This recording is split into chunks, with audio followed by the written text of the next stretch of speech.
lepas hari, jam lepas jam, menit lepas menit, kita nggak pernah tahu apa yang bakal terjadi dalam hidup kita.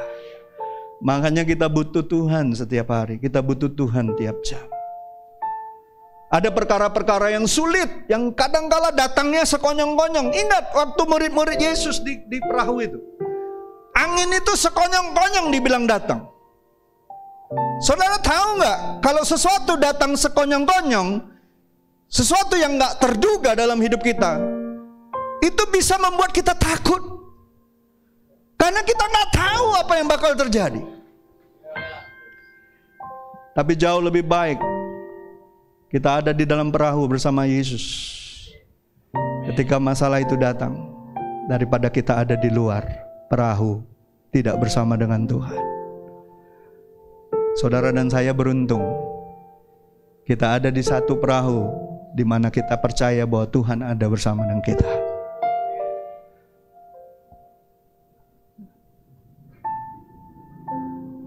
Percayalah, kehidupan ini memang seringkali datang sekonyong-konyong, sesuatu yang gak pernah kita duga. Dan itu seringkali membuat kita takut. Ya. Tapi ingat, bersama dengan Tuhan tidak ada perkara yang mustahil. Bersama dengan Tuhan, kita harus tahu bahwa Tuhan punya cara, Tuhan punya jalan, Tuhan punya kemampuan untuk menolong kita. Itu yang harus kita terus sadari. Boleh kita sejenak takut, manusiawi sekali, tapi ingat, siapa yang bersama dengan kau? Kalau Tuhan di pihak kita, siapa lawan kita? Ingatlah, have consciousness, punyai kesadaran akan Kristus. Jangan cuma melihat dengan mata kita masalah yang besar, persoalan yang menghadang. Kita punya Tuhan yang jauh lebih besar. Aku punya Tuhan yang besar, yang telah berjanji dan sanggup imanku bersepakat percaya kuasanya. Apa? Ku terima sekarang kemenangan darimu. Pada akhirnya kita lebih daripada pemenang. Yang penting itu akhirnya. Banyak orang Kristen awalnya bagus, larinya ngebut, sampai orang kalang kabut. Nggak taunya di tengah jalan, but. Turun dia. Jangan. Kita ditakdirkan Tuhan untuk terus naik dan tidak akan turun. Walaupun sedikit, terus dia naik. Bersama dengan Tuhan, kita akan terus naik. Semakin kita naik seperti burung Raja Wali, semakin kecil masalah kita. Gunung-gunung masalah kita kecil. Saudara kalau yang belum pernah naik gunung sampai ke puncaknya nggak tahu betapa kecilnya sesuatu yang di bawah kita. Burung Raja Wali itu terbang nggak pendek-pendek. Dia nggak terbang rendah, dia terbangnya tinggi. Makin ada badai dia makin terbang tinggi. Karena apa? Justru badai membuat lentingan tubuhnya semakin tinggi. Dan dia gak perlu ngepakkan sayapnya, dia gak perlu bersusah payah, karena dia punya kesadaran bahwa dia aman di atas badai itu. Ada amin, saudaraku. Itu yang luar biasa. Tapi ingat, waktu kita ngadepin hidup ini, saudara tahu bahwa saudara juga Tuhan kasih tahu bahwa kita ini seperti domba, rabun kadang-kadang. Makanya tadi dengar ayat-ayatnya, betul? Kita ini seperti domba di tengah serigala. Ya. Namun demikian, saya percaya sebagai orang percaya kita tidak perlu takut, tidak perlu khawatir. Karena kita punya Tuhan yang tidak pernah membiarkan dan meninggalkan kita bergumul sendiri. Saudara percaya Tuhan tidak pernah meninggalkan kita bergumul sendiri? Enggak pernah. 25 tahun saya melayani Tuhan full time. Badai demi badai saya hadapi. Saya sadar betul semua karena pertolongan Tuhan. Tidak ada terbersit dalam hati saya bahwa semua itu kulalui dengan kehebatan dan kekuatan pengalaman. Gak ada. Semua karena pertolongan Tuhan. Semua karena anugerah Tuhan. Kalau saya sampai bisa berdiri hari ini bersama dengan saudara, saya percaya itu Tuhan semua yang punya rencana. Dan saya mau mengatakan the best yet to come. Yang terbaik masih ada di depan kita. Kalau masih diberi nafas, berjalanlah terus. Jangan berhenti, jangan mundur. Berjalanlah terus. The best yet to come. Kita tahu tahun-tahun ke depan adalah tahun-tahun di mana Tuhan akan menunjukkan kemuliaannya. Amin. Nanti saya bagikan kepada saudara, siapa kita ini? Tuhan mau menunjukkan apa kepada kita? Ya, setidaknya dari perikop ini ada beberapa hal yang perlu kita renungkan. Yang pertama, tadi dibilang apa? Ayat yang pertama, ayat 1. Kemudian daripada itu Tuhan menunjuk 70 murid yang lain, lalu mengutus mereka berdua-dua mendahulunya ke setiap kota dan tempat yang hendak dikunjunginya. Yang pertama, kita harus mengerti pentingnya penetapan dan pengutusan Tuhan. Apa prinsip dasar bahwa kita ini pekerjaan yang Tuhan ingin kerjakan melalui kita, pekerjaan amanat agung, pekerjaan misi yang Tuhan mau kerjakan dalam hidup kita, itu adalah keteladanan Kristus itu sendiri.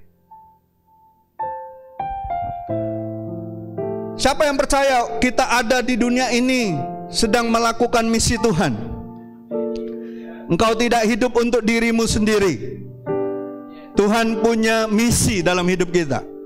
Tuhan punya rencana di atas hidup kita. Amin. Tujuannya untuk menggenapi amanat agung. Tujuannya untuk mengerjakan pekerjaan-pekerjaan Tuhan. Ya, dan itu dimulai dari keteladanan Kristus yang berbicara pengutusan. Misi itu dimulai berdasarkan penetapan dan pengutusan Allah sendiri. Allah sendiri yang menetapkan. Dia yang pertama mengutus Yesus. Ya. Inisiatifnya dari Bapa di sorga, mengutus Yesus Kristus untuk menyelamatkan kita umat manusia yang berdosa ini. Betul tidak? Coba kalau dia nggak inisiatifnya dari Tuhan, siapa yang bisa selamat? Nggak ada manusia bisa selamat. Dari sejak awal di Taman Eden, ketika manusia jatuh dalam dosa, siapa yang cari? Tuhan apa manusia yang cari Tuhan? Tuhan yang cari.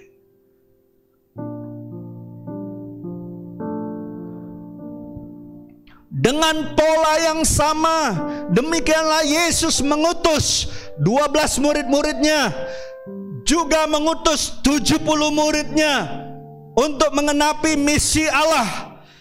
Dengan cara yang sama, Yohanes 20 ayat 21 mengatakan, sama seperti Bapa mengutus aku, demikian juga sekarang aku mengutus kamu. Polanya itu dari Bapa. Makanya Yesus katakan, segala sesuatu yang kulakukan, aku lihat dari Bapa-Ku di sorga. Amin. Yesus itu nggak pernah keluar dari garis apa yang sudah Bapanya kerjakan dan lakukan. Dia lakukan sama persis seperti Bapanya. Puji Tuhan, amin. Sebagai seorang anak, dia belajar tunduk kepada Bapanya. Saya percaya tidak akan ada anak yang akan jadi bapa yang baik kalau dia tidak pernah belajar tunduk sama bapaknya. Belajarlah tunduk, belajar taat, lakukan apa yang baik yang memang diajarkan. Kerjakanlah itu. Ya. Jadi Bapak Ibu, setiap kita yang sadar bahwa kita murid Kristus yang memberitakan Injil, kita juga harus tahu bahwa kita juga adalah utusan-utusan Allah. Artinya Tuhan sendirilah yang telah memanggil, memilih, menetapkan, dan mengutus saudara dan saya. Bukan organisasi. Bukan. Semua kita adalah hambanya Allah. Amin. Semua sudah ditebus oleh darah Yesus. Saudara baca kitab Roma itu, Rasul Paulus katakan bahwa kita ini semuanya hamba Allah, ditebus oleh darah yang mahal, bukan dengan emas, perak, permata. Tujuannya untuk apa? Untuk melakukan perkara-perkara yang Tuhan sudah siapkan dari sejak sebelum dunia diciptakan. Betul tidak? Semua kita harusnya sadar. Kan Yesus bilang apa di Yohanes 15? Bukan kamu yang memilih aku yang memilih kamu dan menetapkan kamu untuk pergi dan menghasilkan buah. Dan buahmu itu adalah buah yang tetap. Ingat, dalam kehidupan kita kekristenan, kita harus punya bertumbuh dalam 3 buah. Pertama, buah pertobatan. Ketiga apa? Buah pelayanan. Kedua, buah pelayanan. Ketiga, buah-buah jiwa-jiwa. Buah pertobatan ya buah roh. Kasih, sukacita, damai sejahtera, kebaikan, kemurahan, kelemah lembutan, kesabaran. Itulah tanda kita betul-betul bertobat, bertumbuh buah rohnya Tuhan itu. Yang kedua, kalau orang sungguh-sungguh bertobat, pasti dia punya hati untuk berbuah juga di dalam pelayanan. Dia rindu untuk melayani. Bohong kalau orang bilang dia mengasihi Tuhan tapi dia ogah melayani. Bagaimana mungkin? Apa bukti kita dikasihi Tuhan dan kita mengasihi Tuhan? Minggu lalu kan belajar kan? Kasihlah Tuhan Allahmu dengan segenap hatimu, segenap jiwamu, segenap akal budimu dan kekuatanmu. Betul nggak? Yang hukum yang sama, kasihlah sesamamu. Betul nggak? Dari mana kasih itu? Dari manusia, bukan dari Allah. Turun ke kita, baru bisa kita mengasihi Allah. Betul nggak? Ada timbal balik itu. Waktu kita sadar kita dikasih Allah dan kita mengasihi Allah, efeknya apa? Buahnya apa? Kita mengasihi sesama.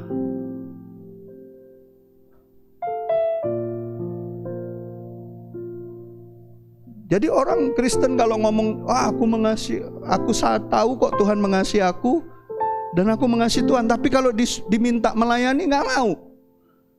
Diminta melayani sesama nggak mau. Bagi saya itu aneh. Itu aneh. Itu bukan orang Kristen sejati itu. Orang Kristen sejati dia akan bertumbuh di dalam hal-hal itu. Dia rindu ingin melayani sesamanya.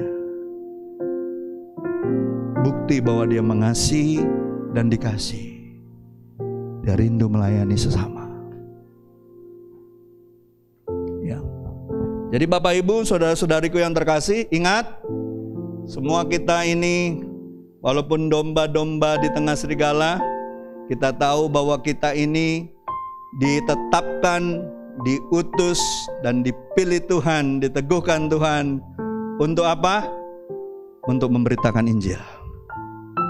Amin. Untuk mengenapi amanat agung. Itu yang pertama. Yang kedua, ayat yang pertama juga mengatakan apa? Kemudian daripada itu Tuhan menunjuk 70 murid yang lain, lalu mengutus mereka berdua-dua mendahulunya ke setiap kota, ke setiap tempat yang hendak dikunjunginya. Ini berbicara apa? Pentingnya kerjasama tim dalam pelayanan. Perhatikan, Yesus ngutus, gak pernah dia ngutus sendiri-sendiri. Dia utus itu berdua-dua. Gak dibilang dia utus berdua-duaan, gak ada. Berdua-dua. Artinya apa? Laki-laki mungkin dengan laki-laki, wanita dengan wanita. Nggak ada berdua-duaan. Itu bukan mau follow up orang itu follow me itu. Saya diajarin seperti itu oleh gembala saya. Kalau pergi memberitakan kabar baik, pergi melayani, kalau bisa jangan sendirian, berdua, kerja sama tim. Halo, penting kerja sama tim. Perhatikan, 70 murid-murid Yesus diutus tidak sendiri-sendiri, tetapi berdua-dua. Karena memang itu sesuai dengan aturan firman Tuhan. Yesus hidup di zaman itu, dia masih tunduk dengan hukum Taurat pada saat itu. Dia anak manusia, dia orang Yahudi. Jangan dibilang, Tuhan itu tidak bilang dia membatalkan hukum Taurat, dia mengenapi hukum Taurat. Dibilang apa di Ulangan 19 ayat 15b? Baru atas keterangan 2 atau 3 orang saksi satu perkara tidak disangsikan. Kenapa Tuhan utus 2-2? Supaya kesaksian mereka itu sah.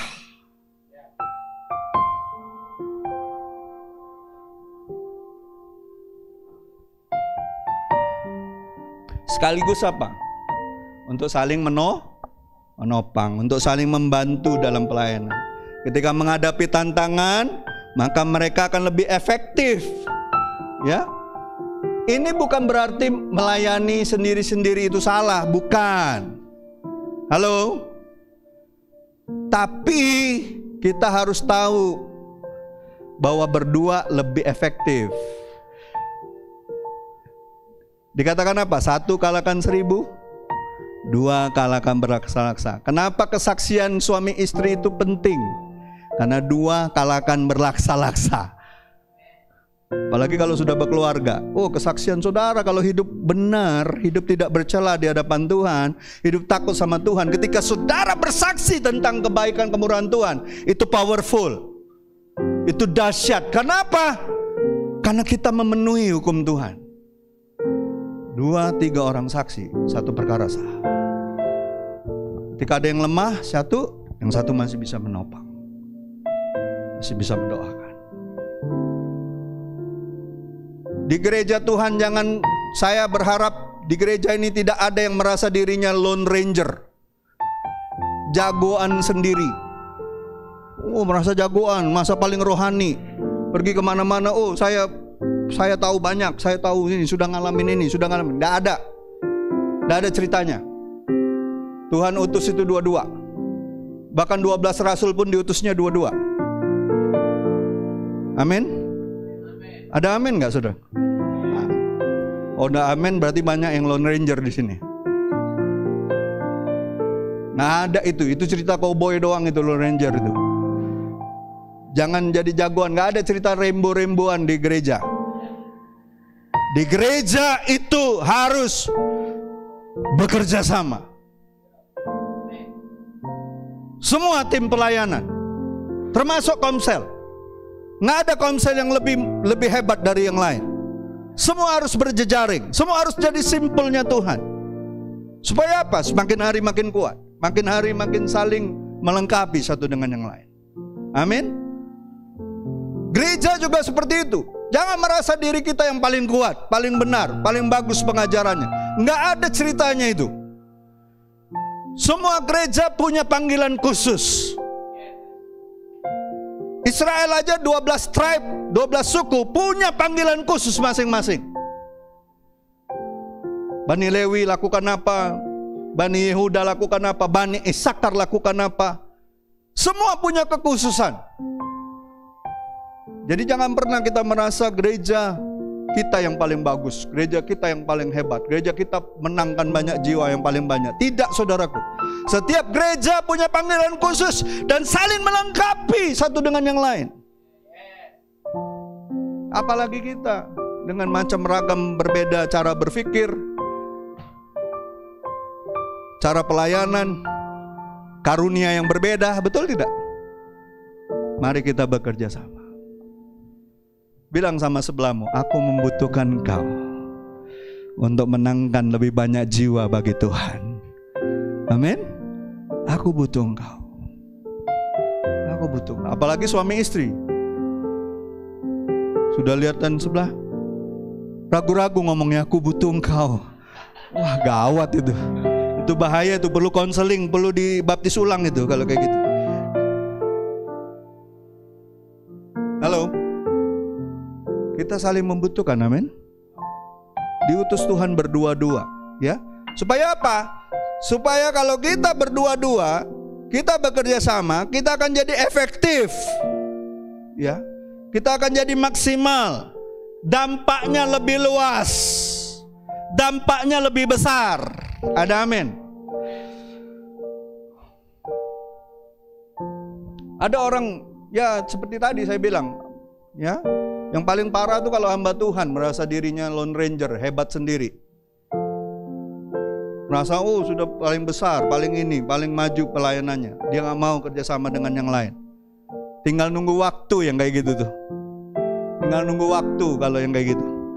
Makanya saya 15-16 tahun nanti bulan Agustus ini kami punya namanya Blessing Community 150 Tuhan. Setiap bulan kami berkumpul bersama, berdoa bersama, makan bersama, dengar firman Tuhan dari hamba-hambanya, khusus untuk memberkati kota ini. Siapapun hamba Tuhan yang punya pelayanannya hampir mirip, hampir sama, kami dekatkan mereka, kami buat jaringannya, kami buat mereka untuk bekerja sama. Supaya apa? Dampaknya lebih besar bagi kota ini.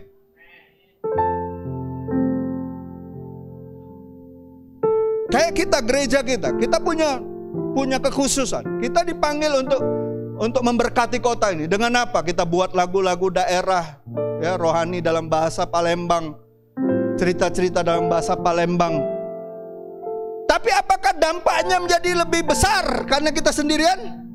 Tidak. Makanya kita berjejaring dengan gereja lain. Kita cari gereja-gereja yang punya hati yang sama, punya passion yang sama, punya kerinduan yang sama. Dan waktu kita bekerja sama, apa yang terjadi? Dalam waktu 3 hari kita bisa hasilkan 14 lagu rohani dalam bahasa Palembang. Hanya dalam 3 hari. Yang selama ini bertahun-tahun kita menghasilkan cuma beberapa lagu. Betul tidak? Kita hanya butuh 3 hari untuk ada 14 lagu dan sekarang sedang direkam.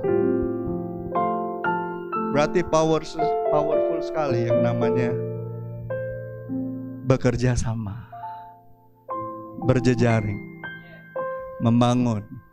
Kita semua murid Kristus. Kita membutuhkan satu dengan yang lain. Jangan merasa jagoan sendiri. Jangan merasa paling pintar sendiri. Rasul Paulus bilang, anggaplah orang lain lebih utama dari dirimu sendiri.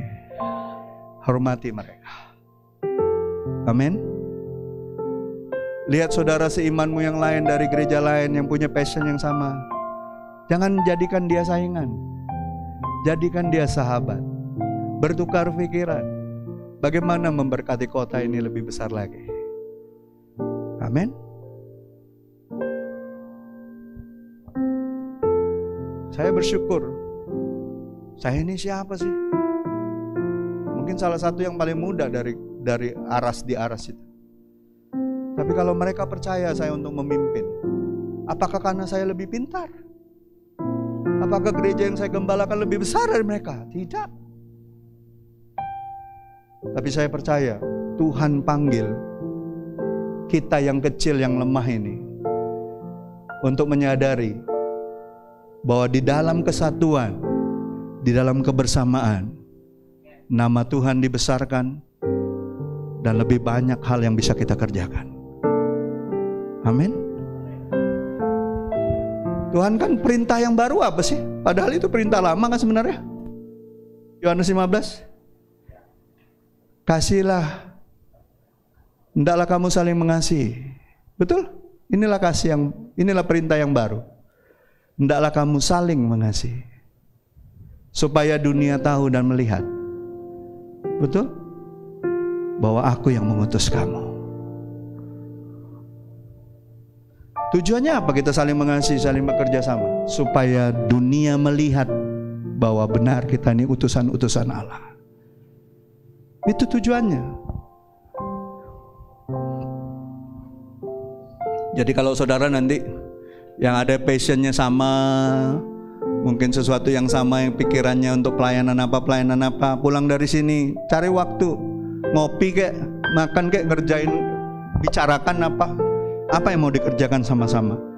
Jangan merasa enggak lah, aku lebih bagus, pelayananku lebih besar dari dia. Besar apa kata orang Palembang? Besar kelakar. Biarlah Tuhan yang dibesarkan, bukan kita. Amin. Nggak ada kita merasa diri besar-besaran di sini. Dunia ini apa sih? Cuma sebentar saja.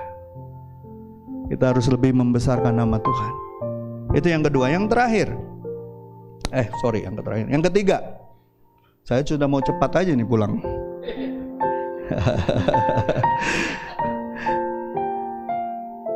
Yang ketiga, pentingnya kesadaran bahwa kita ini adalah dombanya Tuhan yang diutusnya di tengah-tengah serigala. Ini sebenarnya apa sih ayat ketiga itu? Ayat ketiga itu kan bunyinya apa? Katanya kepada mereka, tuaian banyak tetapi pekerja itu ayat kedua ya. Ayat yang ketiga, pergilah, sesungguhnya aku mengutus kamu seperti domba di tengah-tengah serigala. Sebenarnya maksudnya apa sih Tuhan ngomong gini? Ini sebenarnya berbicara tentang peringatan. Kita ini diperingatkan Tuhan bahwa kita ini domba di tengah-tengah serigala.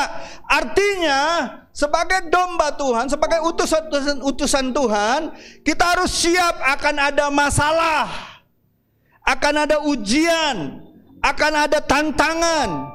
Dan Tuhan sudah sampaikan ketika Dia ngutus 70 murid-muridnya ini untuk memberitakan Injil, untuk memberitakan kabar baik. Mereka diutus seperti apa? Anak domba di tengah-tengah serigala. Artinya tugas memberitakan Injil di tengah-tengah dunia ini bukanlah pekerjaan yang mudah. Akan ada perlawanan, akan ada tekanan, akan ada ancaman, akan ada bahaya. Sewaktu-waktu bisa datang kapan saja. Selain singa dan beruang, binatang buas yang paling ditakuti kalau di hutan ataupun di tempat itu apa? Kalau orang lagi berburu. Selain singa dan beruang apa? Atau harimau apa? Serigala. Karena serigala itu binatang hewan yang berkelompok. Dia kalau nyerang nggak sendiri.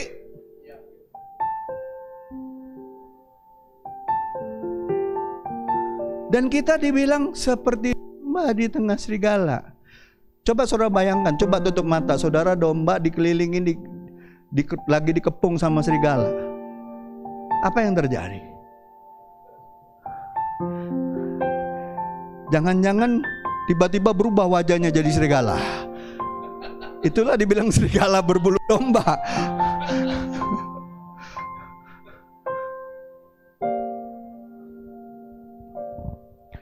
Artinya kita harus siap dengan segala resiko, di bawah ancaman, di bawah bahaya, ya. Dan serigala itu berbicara tentang apa sebenarnya? Tipu muslihat iblis. 1 Yohanes 2 ayat 16 katakan apa? Sebab semua yang ada di dalam dunia ini, yaitu keinginan daging dan keinginan mata serta keangkuhan hidup, bukanlah berasal dari Bapa melainkan dari dunia ini. Dunia ini dengan sistem yang ada, iblis mencoba memakai sistem dunia ini untuk mengepung kita supaya apa? Supaya mengubah paradigma kita, mengubah pemikiran kita, memugah panggilan kita. Yang tadinya seharusnya melakukan apa yang menjadi kehendak Tuhan berubah. Dan ujungnya apa? Itu tadi jadi serigala berbulu domba.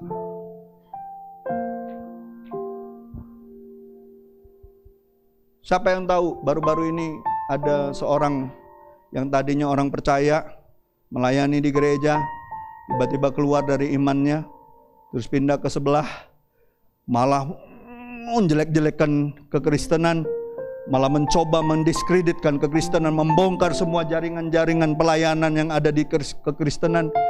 Dan suatu hari dia lupa dia sedang berhadapan dengan Allah semesta alam, dan dia lecehkan Alkitab, dilecehkannya di depan banyak orang melalui YouTube. Dan dia menantang Tuhan dalam hitungan 1 bulan ya, 1 bulan. Apakah betul saya akan mati? Dan orang ini mati. Ini gak main-main. Kalaupun kita domba yang gak bisa membela diri, Tuhanlah pembela kita. Kita gak perlu marah, kita gak perlu gentar, kita gak perlu marah. Kita berjalan aja dengan iman. Kalau Tuhan suruh, walaupun kita dikepung, 1 helai rambutmu pun tidak akan jatuh. Ada amin? 1 helai rambut pun tidak akan jatuh kalau Tuhan gak izinkan. Jadi Bapak Ibu, dunia mencoba untuk mengubah kita, mengepung kita dengan nilai-nilai dunia ini. Musuh kita bukan orangnya. Musuh kita ini nggak kelihatan. Peperangan kita di sini. Iblis cuma pakai orang-orang itu untuk membuat apa? Intimidasi sama kita, membuat kita takut, membuat kita gentar. Makanya Tuhan bilang apa? Karena kita tahu ayat ini, Tuhan ingatkan kita, berjaga-jagalah dan berdoalah supaya kamu jangan jatuh ke dalam pencobaan. Roh memang penurut, tapi daging lemah. Daging kita ini lemah. Coba saudara kiri kanan cubit tetanggamu, masih terasa nggak? Kalau masih terasa berarti daging memang lemah. Roh kita nurut, tapi daging lemah. Domba itu kan lemah.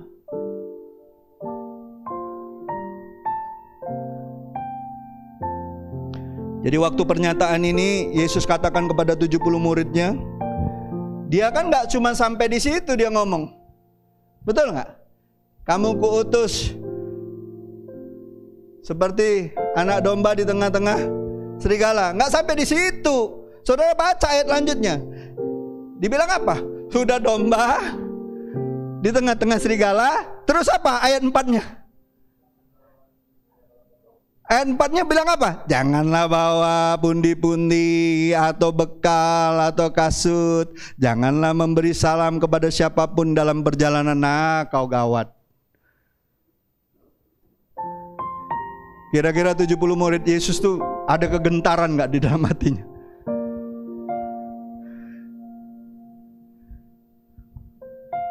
Lihat, diutus seperti anak domba, nggak ada bekal duit, bekal uang, bekal apa lagi, makanan, kasut.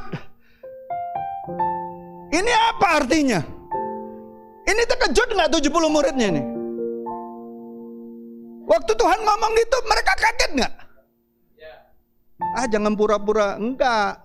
Saudara aja kalau saya bilang, Arlin, pergi nanti ke Lampung ya, beritain Injil. Kau tuh seperti domba di tengah-tengah serigala.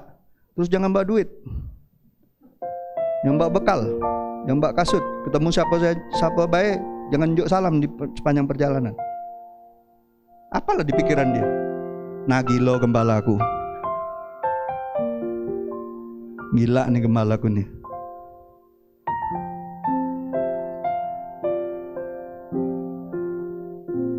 Menurut saudara gentar gak ini 70 murid?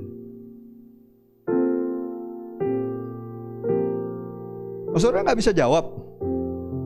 Menurut saudara gentar gak mereka?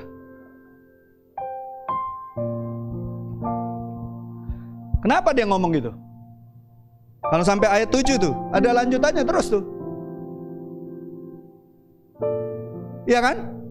Baru di kota yang dimana dituju, ketika kau kasih salam, ada orang yang menerimanya, masuklah ke rumahnya. Terus apa? Jangan jadi wong cak ngebos. Kau diinjuk makan apa baik, makan. Jangan banyak kendak. Halo? Jangan diinjuk singkong nak minta roti burger. Apa yang disediakan makan, dibilang nggak? Betul nggak? Iya, saya ngalamin itu. Jangan mentang-mentang kita orang dari kota, dikirim diutus ke kota yang lain, ketemu orang kita seolah-olah mau minta apa, makan apa, maunya kita, nggak bisa. Saudara, saya pernah ke suku Dayak situ, datang, terus mereka, pastor, ini makanan kami yang paling enak. Pas saya lihat apa? Ulet sagu sebesar-besar jempol. Satu wadah cat 5 kilo. Ini yang paling enak pastor, terus yang ini pastor, ini makanan kami yang paling lezat. Tahu apa? Ular piton. Mending sudah dibersihin kulitnya, ndak dibersihin kulitnya. Ndak pakai apa-apa, direbus cuma pakai garam. Terus kita ngomong, aku ndak biasa makan cak ini. Mandau luar.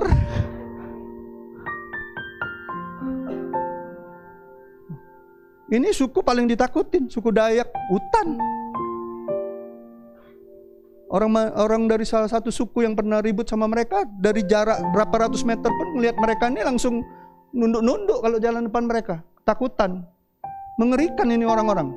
Tapi karena Kristus mereka diubahkan. Karena kabar baik mereka diubahkan. Waktu kita ke situ melayani mereka, apakah kita harus banyak keinginan kita yang kita sampaikan? Tidak. Kita harus berbaur sama mereka. Nikmati kehidupan kebersamaan dengan mereka. Baru Injil itu bisa mereka terima. Baru apapun yang kita sampaikan mereka bilang, iya, ini betul utusan Tuhan. Loh, makanannya aja kalau kita nggak makan, artinya kita nggak nerima mereka. Tapi yang jadi luar biasa, karena saya sudah terbiasa makan di Papua ulet sagu, saya makan kan. Mereka bingung, lihat saya makan mentah-mentah itu, ulet itu, saya makan, wih sini lebih besar ya dari Papua. Besoknya dibawa lagi 5 kilo.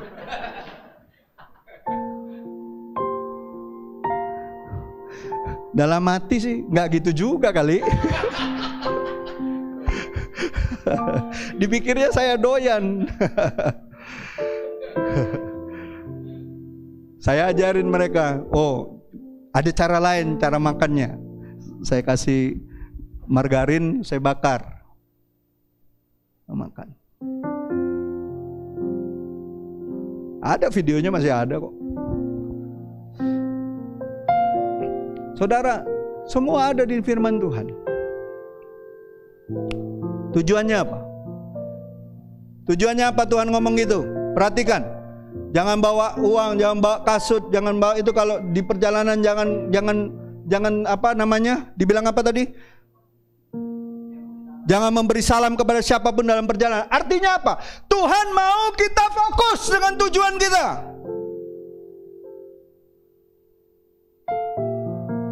Fokus dengan tujuan yang Tuhan berikan sama kita. Baru ke tempat di mana yang Tuhan suruh. Ketika ada yang menerima salam kita, masuklah rumahnya, sampaikan apa yang harus kita sampaikan. Kalau kita diterima, tinggallah dalam rumahnya. Kalau nggak diterima, pergilah ke jalan-jalan kota itu, kebaskan debunya, pergi ke kota lain. Saya praktekkan ini waktu sejak muda.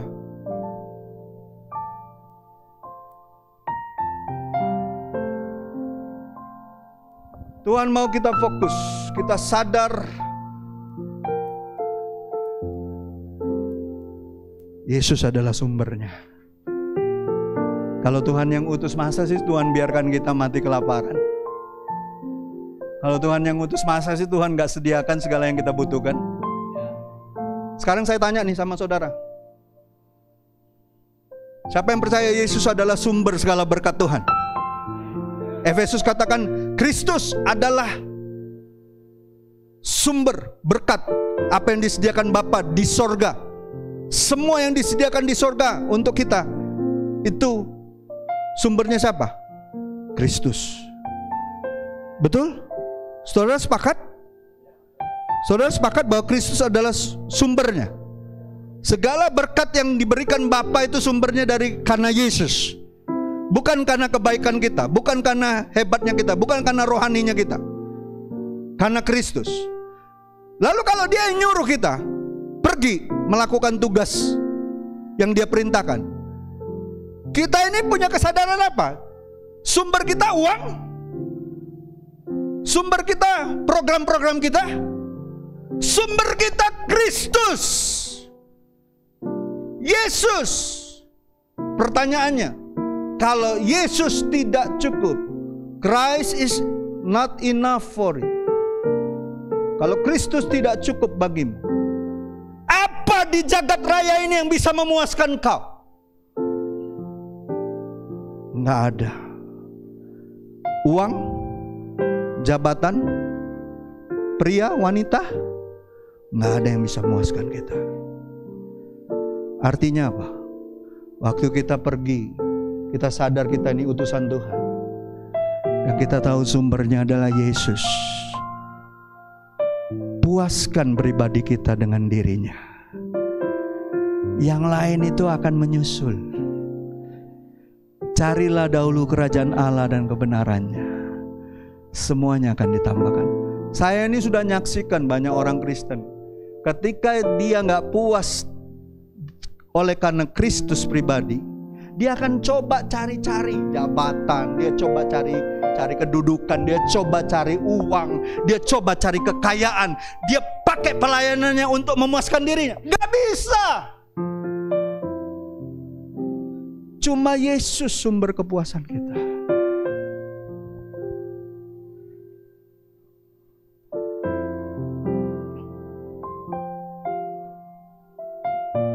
Bilang sama sebelahmu, cuma Yesus yang bisa puaskan engkau. Yang lain gak bisa.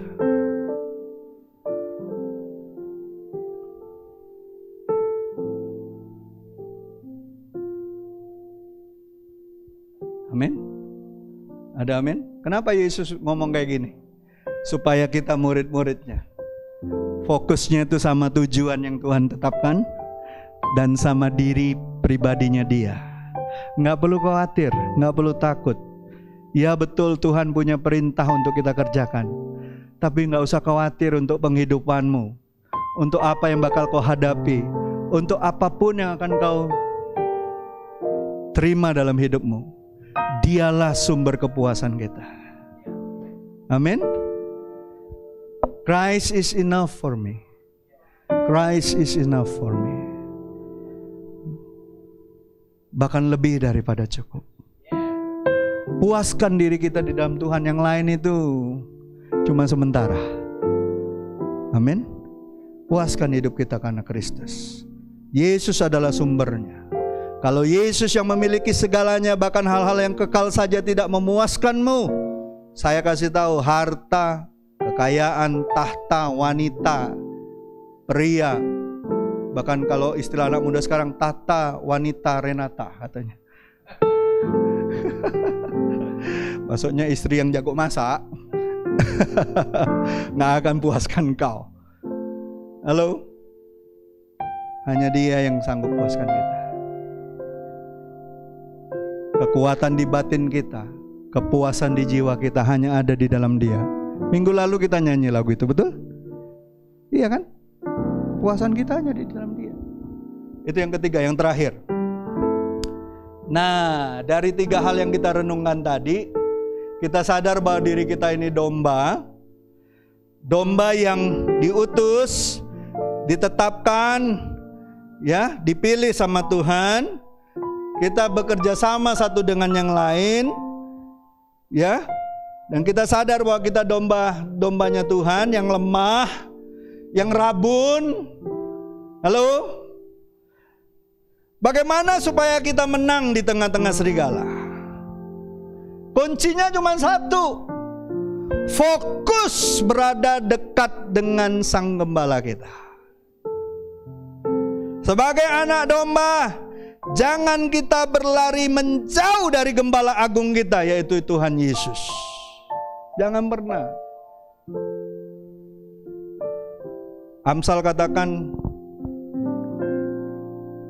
ada jalan yang dianggap lurus, ada jalan yang disangka lurus, tapi ujungnya maut. Ingat, kita domba yang rabun. Kadang-kala kita berpikir, oh ini mungkin jalannya. Hati-hati. Makanya nanti kita baca ayatnya. Kenapa domba itu lebih mengandalkan bukan penglihatannya, dia mengandalkan pendengarannya. Makanya setiap hari kita butuh dengar firman Tuhan, baca firman Tuhan, renungkan firman Tuhan. Amin. Lihat Yohanes 10 ayat 4 dan 27. Jika semua dombanya telah dibawanya keluar, ia berjalan ke depan mereka. Lihat, perhatikan. Siapa yang jalan di depan kita? Yesus. Dan domba-domba itu mengikuti dia karena mereka mengenal suaranya. Coba pegang telinga kita. Ini bukan hiasan, bukan tetelan. Ini penting. Kalau kita tiap hari dengar firman Tuhan, kita makin mengenali gak suara Tuhan, suara Gembala kita, betul? Makanya penting dengar firman Tuhan tiap hari. Dengar voice, jangan dengar noise. Dunia ini noise semua, berisik, bising, buat kita takut, buat kita gentar, buat kita bertanya-tanya. Dengar firman Tuhan. Kita domba Tuhan, tiap hari kita harus dengar voice, suara Tuhan. Lalu ayat 27-nya dikatakan, domba-dombaku mendengar suaraku, dan aku mengenal mereka, dan mereka mengikut aku. Amin. Ada amin, saudaraku?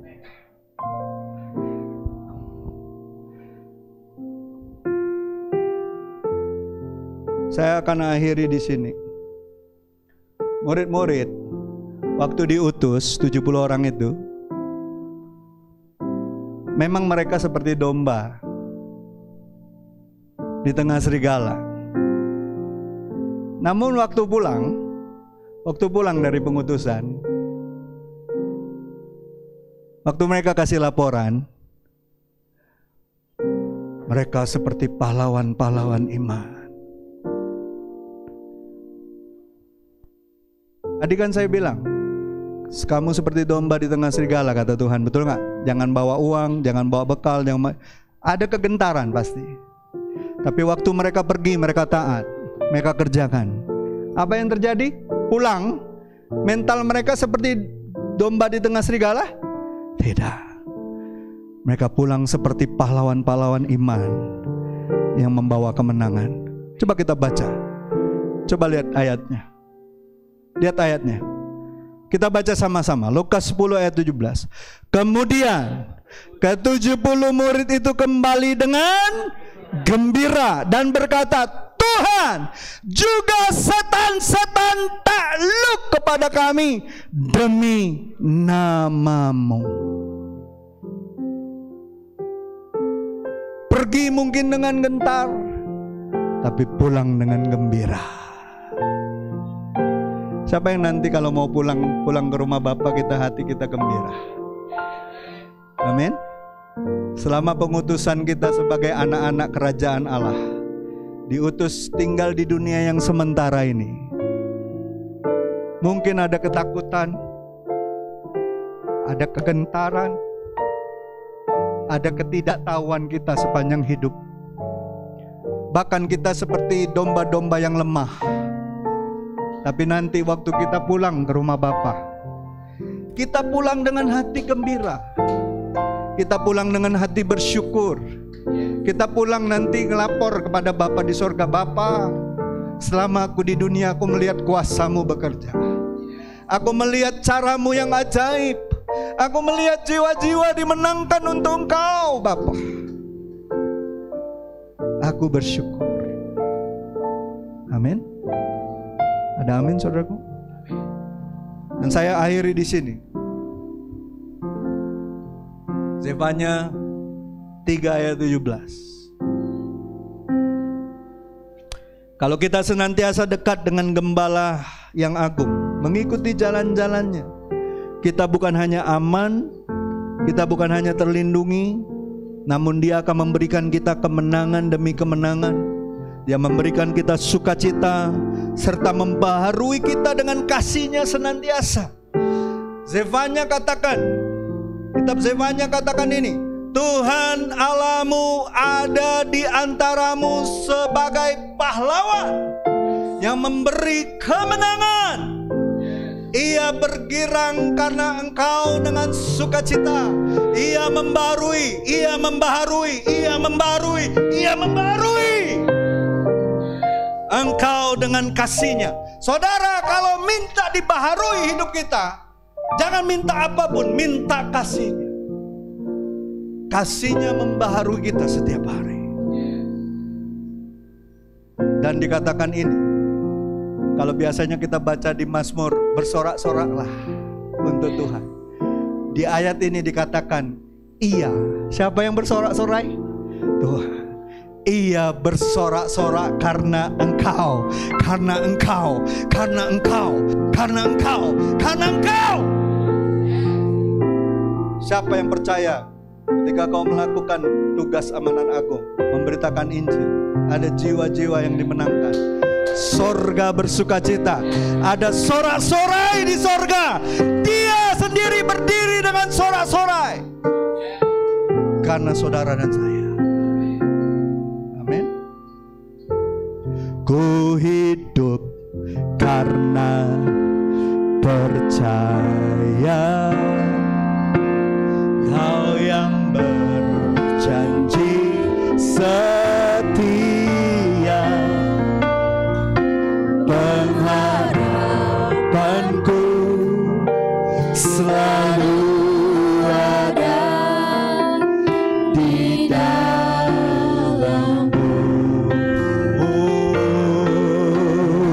Katakan, tidak akan menyerah meski dalam kesesatan. Seluruh hidupku Tuhan, dalam genggaman. Mari kita bangkit berdiri, kita katakan sama Tuhan. Mari sama-sama katakan sama Tuhan. Aku punya Tuhan yang besar, yang telah berjanji dan selalu menggenapi imanku, bersepakat percaya kuasa-Nya. Ku terima sekarang kemenangan. Aku punya Tuhan yang besar, Ia telah berjanji dan sanggup menggenapi imanku, bersepakat percaya kuasa-Nya. Ku terima sekarang, kami terima, ku terima sekarang, kami terima Tuhan, ku terima sekarang. Sekali lagi kita katakan, rindu.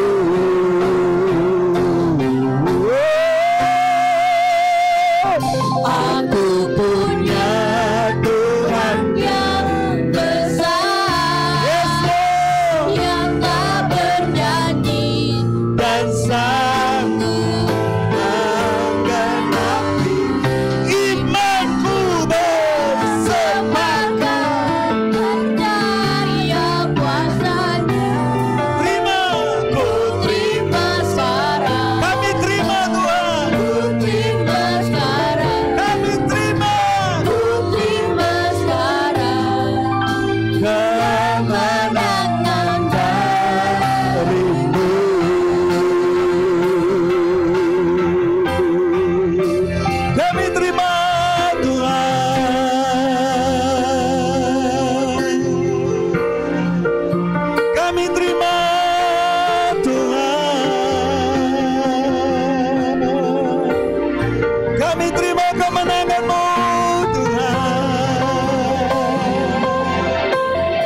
Tuhan, Kau mengatakan bahwa kami adalah domba-domba yang diutus di tengah-tengah serigala. Mungkin seringkali kenyataan ini membuat kami takut, kami gentar. Kami merasa seperti pribadi-pribadi yang lemah ya Tuhan. Tapi kami percaya Tuhan, Engkau mengutus kami untuk melakukan pekerjaan-pekerjaan yang mulia, pekerjaan-pekerjaan yang dari Bapa di sorga. Bukan mengandalkan kekuatan kami, bukan mengandalkan pengalaman kami, bukan mengandalkan kemampuan kami ya Tuhan. Tapi justru ketika Kau mengutus kami untuk memberitakan kabar baik, Engkau sendiri Tuhan yang menyertai kami. Engkau adalah Allah Immanuel kami. Engkau yang selalu menyediakan segala sesuatu yang kami butuhkan, sehingga kami tidak perlu gentar, tidak perlu takut. Dan seperti 70 murid-murid-Mu Tuhan, kami sadar ketika kami pulang kelak, ketika kami datang kembali ke rumah Bapa, ada kegembiraan di hati kami, ada sukacita yang besar di dalam hidup kami, bahwa selama kami hidup, kami mengerjakan apa yang Bapa perintahkan dalam hidup kami. Terima kasih Yesus, Engkaulah pribadi satu-satunya yang paling mengerti keberadaan kami. Engkaulah satu-satunya pribadi yang menjadi yang sulung bagi kami, menjadi contoh teladan kami untuk mengenapi setiap rencana Bapa atas hidup kami. Terima kasih Tuhan untuk kebenaran firman hari ini. Biarlah kami pulang, kami membawa semangat yang baru, kami membawa keyakinan yang teguh bahwa apapun, siapapun kami, apapun profesi kami, Tuhan mau pakai kami menjadi alat-Mu. Tuhan mau pakai kami menjadi alat-Mu yang mulia untuk memenangkan banyak jiwa. Terima kasih Tuhan. Hamba-Mu sudah selesai, tapi hamba percaya Roh Kudus akan terus berkarya, bekerja, mengingatkan setiap daripada kami. Kami serahkan waktu selanjutnya ke dalam tangan kasih Tuhan. Dalam nama Yesus, setiap kita yang percaya dan sudah menerima firman Tuhan dan diberkati, sama-sama saya katakan amin.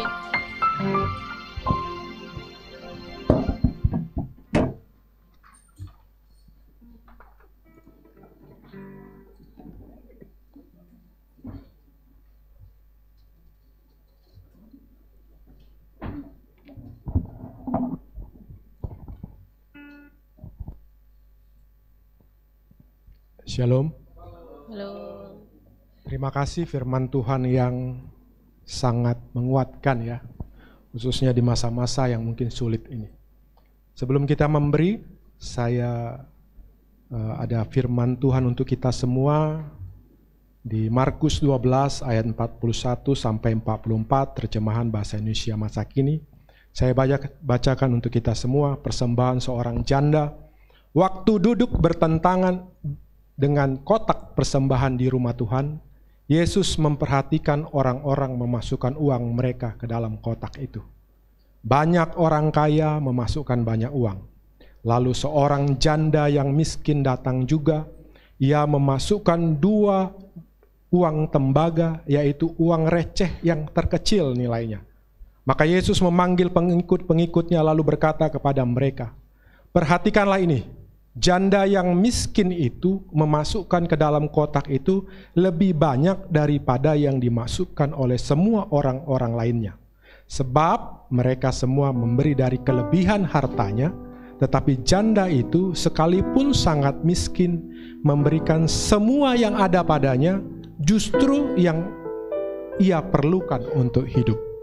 Bapak-bapak, saudara yang dikasihi Tuhan, kalau hari ini kita memberi, di firman Tuhan di Markus bilang, Tuhan memperhatikan loh. Jadi kalau bapak-bapak, ibu-ibu memberikan di sini, Tuhan memperhatikan. Sama kayak di firman Tuhan di Markus itu. Jadi jangan anggap remeh atau sesuatu yang rutinitas datang ke depan, memberikan. Saya percaya pada waktu kita memberikan itu, Tuhan perhatiin. Tuhan gak bilang nilainya, tetapi bagaimana kita bersyukur. Dan di ayat 43:44, Yesus itu nyuruh murid-muridnya, perhatiin nih, si janda ini yang memberi. Dia memberi itu dari kekurangannya. Bahkan dia nggak tahu kalau habis memberi ini dia makan atau enggak. Mungkin iman kita nggak selevel itu. Tapi kalau boleh saya menambahkan, si janda miskin ini murah hati. Orang yang murah hati itu gini, cukup untuk saya, lebihnya untuk orang lain. Jadi saya mengajak kita semua untuk bermurah hati, karena Tuhan nggak melihat si kaya, tetapi Dia melihat yang si miskin. Bukan berarti kita tidak harus berlimpah-limpah secara ini, tapi Tuhan mau kita bermurah hati. Amin. Mari kita berdoa. Tuhan, kami mengucap syukur untuk firman Tuhan ini. Mungkin iman kami tidak seperti si janda miskin ini, Tuhan.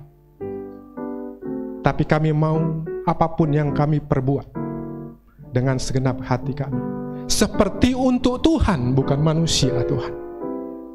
Kalau hari ini kami memberi, fokus hati kami itu untuk Tuhan, bukan untuk manusia. Terima kasih Tuhan untuk jemaat yang Tuhan masih berkati sampai hari ini. Mungkin susah membaginya Tuhan, di dalam pendapatan yang mungkin kecil. Tapi kami percaya Tuhan, kalau si janda ini bisa, kenapa kami enggak? Kalau si janda ini tidak takut dengan apa yang dia makan, tapi kami diajari Tuhan. Kami ini murid Tuhan. Tuhan suruh perhatikan si janda ini. Biarlah firman Tuhan ini boleh menguatkan jemaat ini di dalam nama Tuhan Yesus. Amin. Mari kita memberi.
Sepulang dari kita ibadah, ada bazar sekolah minggu. Diadakan karena untuk 17 Agustus. Jadi saya berharap jemaat bermurah hati ya untuk anak-anak kita. Jadi bukan minta-minta tapi murah hati ya. Oke, itu saja. Nanti ada persembahan pengumuman. Selamat menikmati. Selamat hari Minggu. Tuhan Yesus memberkati.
Ini yang ulang tahun minggu ini banyak sekali ya. Silahkan maju ke depan yang ulang tahun minggu ini, silakan. Wow, luar biasa. Dia ulang tahun juga. Alphard. Ada lagi? Sini. Inilah sebenarnya ada Omi juga ya. Omi lagi ngajar ya. Ngajar sekolah minggu ya. Saudara melihat wajah-wajah berbahagia nggak ini? Wajah-wajah yang luar biasa, ya. Kecuali siapa? Cohan mungkin baru kita kenal ya, karena baru 2 minggu 3 minggu ini ya datang dari kota Medan. Siantar, wah Siantar men ini. Orang-orang yang pemberani, ya lihat aja tantenya kayak gini. Orang-orang yang luar biasa yang merantau nggak pernah takut ya. Itu walaupun domba di tengah-tengah serigala tadi. Dan kita bersyukur ya, ada mereka-mereka, Erna, Yulita adalah orang-orang yang generasi pertama dalam jemaat ini. Dulu juga saya kenal Han dari sekolah ya Han? Iya, dari SMA. Sekarang udah berkeluarga, anak udah 2 ya. Badan tambah melebar ke kiri dan ke kanan. Tanda dia diberkati Tuhan. Amin. Dan juga ada Omi. Omi ini masih saudaraan dengan ini masih keluarganya ini. Bapak Anes dan guru sekolah minggu. Bukankah kita punya saudara-saudari seiman yang luar biasa? Kita mau memberkati mereka ya. Kita doain mereka. Bapak terima kasih. Oh, tidak ada sukacita yang lebih besar daripada melihat saudara-saudari kami, anak-anak kami secara rohani, mereka bertumbuh di dalam iman, mereka bertumbuh di dalam kasih, mereka memenuhi panggilan-Mu Tuhan untuk terus Tuhan di dalam pemakaian Engkau. Tuhan terima kasih untuk Bapak Han, saudari kami terkasih Yulita, Omi, Herna Tuhan, dan juga Johan yang baru beberapa minggu ini di kota Palembang. Terima kasih untuk anak-anak-Mu yang luar biasa ini Tuhan. Kau bukan hanya tambahkan mereka terus usia, kebijakan, kebaikan, kemurahan Tuhan ada dalam sepanjang hidup mereka. Tuhan berkati saudara-saudari kami ini, agar di minggu-minggu sukacita ini mereka boleh membagikan sukacitanya kepada orang lain. Boleh menceritakan kebaikan Tuhan atas hidup mereka. Boleh menceritakan bagaimana Tuhan tolong, Tuhan jaga, Tuhan lindungi mereka sepanjang hidup mereka. Firman-Mu mengatakan bersukacitalah dengan orang yang bersukacita. Kami mau Tuhan minggu ini kami bersukacita bersama dengan mereka. Aku percaya Tuhan tahun ini hikmat, marifat, kebijaksanaan Kau tambah-tambahkan dalam hidup mereka. Biar mereka terus berjalan dengan iman dan tidak gentar atas apapun yang mereka akan hadapi. Terima kasih Tuhan, tudungi mereka dengan darah Yesus. Dan biarkan mereka Tuhan untuk terus berjalan mengiring Engkau, melihat kebesaran-Mu, melihat cara-Mu, untuk menjadi kesaksian sepanjang hidup mereka bahwa Tuhan itu baik dalam hidup mereka. Terima kasih Tuhan, kami serahkan saudara-saudari kami terkasih ini dalam nama Yesus kami berdoa. Amin.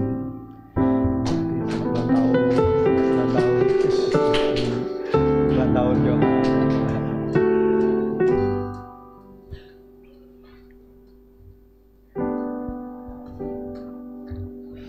Baik Bapak Ibu, sebentar kita akan pulang ke rumah kita masing-masing. Saudara, kita harus bersyukur kita masih boleh hidup sampai hari ini. Kita masih dipakai Tuhan dalam pemakaian Tuhan.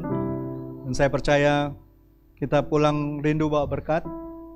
Kita pulang rindu jadi berkat. Siapa yang rindu terus jadi berkat sepanjang hidupmu? Jadi terang, jadi garam, jadi berkat bagi banyak orang. Biarlah semua orang boleh menyaksikan kebaikan Tuhan melalui hidup kita. Amin. Mari kita bangkit berdiri. Oh Jesus.